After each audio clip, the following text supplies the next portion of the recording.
वो इस तन्हाई को मजहूल तौर पर कबूल करने को तैयार ना था। इसके बरक्स वो जोश व तुंदी के साथ इससे बगलगीर हुआ। तन्हाई का खौफ बेमिसाल होने की कीमत है। खुद को बेमिसाल महसूस करता है और उस बेनज़ीरी के एहसास को लज्जत व खौफ की इंतहाई हदों तक ले गया। बकौल गालिब, जोशे जनू में कुछ नज़र आता नहीं असद, सहरा हमारी आंख में यकमुश्त खाक है।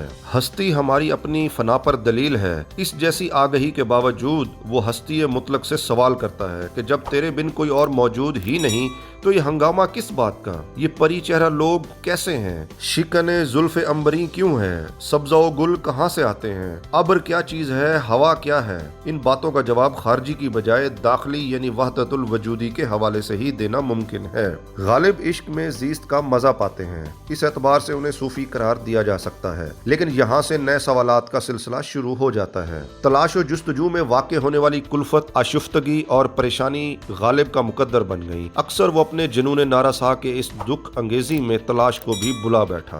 बहैसियत मजमूई देखा जाए तो गालिब की महबूबा औरत नहीं बल्कि जिंदगी है। बाअल्फाज दीगर जिंदगी अपनी तमाम तर रानाइयों, लताफतों, दुश्वारियों और पहेलियों समेत औरत की सूरत में गालिब के बुतखाना ख्याल में जलवा अफरोज नजर आती है। गालिब अपनी निसाई महबूबा जिंदगी में अपनी ज़ात का अक्स देखने की कोशिश करता है और इस दो रंगी के हाथों अदम तयक्कुन का शिकार भी है। इंसान की इस बेकसी पर गालिब रोता भी है और हंसता भी। वजूद अदम के मसाइल पर फलसफियाना गौर व फिक्र के नतीजा में हासिल होने वाली एहसास तज़हीक व तहकीर अक्सर उसे मजबूर कर देती है कि सब चीज़ों को कह की भींट चढ़ा दे या इसी तरह इसकी तज़हीक व तरदीद कर दे जैसी अपनी हुई।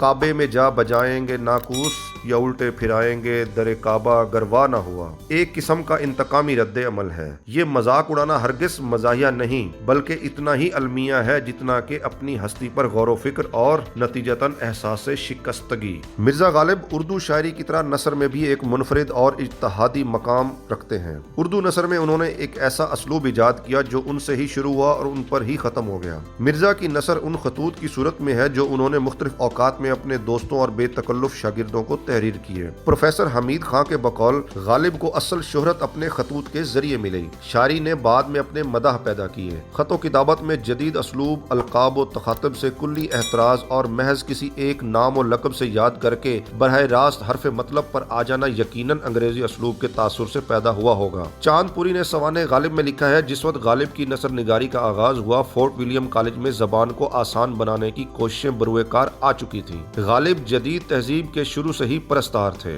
गालिब ने कदीम अंदाज खत नवीसी को मोहम्मद शाही रविशें कहकर उनका मजाक उड़ाया। अव्वल उन्हें अपने खतूत की तबात और इशात मंजूर न थी, लेकिन पहला मजमुआ ओद हिंदी उनकी जिंदगी में ही सन 1868 में शाया हुआ। इन खतूत के नुस्खों की पंजाब में बहुत ज्यादा मांग थी। गालिब की नसर में सादगी और सलासत है, जबकि शायरी में मिर्जा बेदल की तरह खासी मुकल्लफ जबान इस्तेमाल की गई है। मिर्जा गालिब के ऊपर तले 7 बच्चे पैदा हुए, मगर 15 महीने की उम्र को पहुंचने से पहले ही फौत होते गए। मिर्जा को अपने आबाओ अजदाद की सरकारी खिदमात के एवज सरकार अंग्रेजी से पेंशन मिला करती थी। सन 1857 की जंग के बाद जब ये पेंशन बंद हो गई तो उन्हें शदीद मसाइब से दो चार होना पड़ा। उन्होंने अपने मकान पर कुमारबाजी का अड्डा भी चलाया, मगर कभी अपने अयूब को छुपाना न चाहा। तंग दस्ती और गुर्बत के बावजूद वो फराग दिल और शाह खर्च थे। उन्होंने अंग्रेज सरकार की तरफ से पेंशन की बहाली के लिए बड़ी कोशिशें की, बहुत सिफारिशें कराई, हाकिमों से मिले और कलकत्ता जैसे दूर दराज मकाम का सफर किया। उधर से मायूस होकर रामपुर पहुंचे नवाब ने वजीफा मुकर्रर कर दिया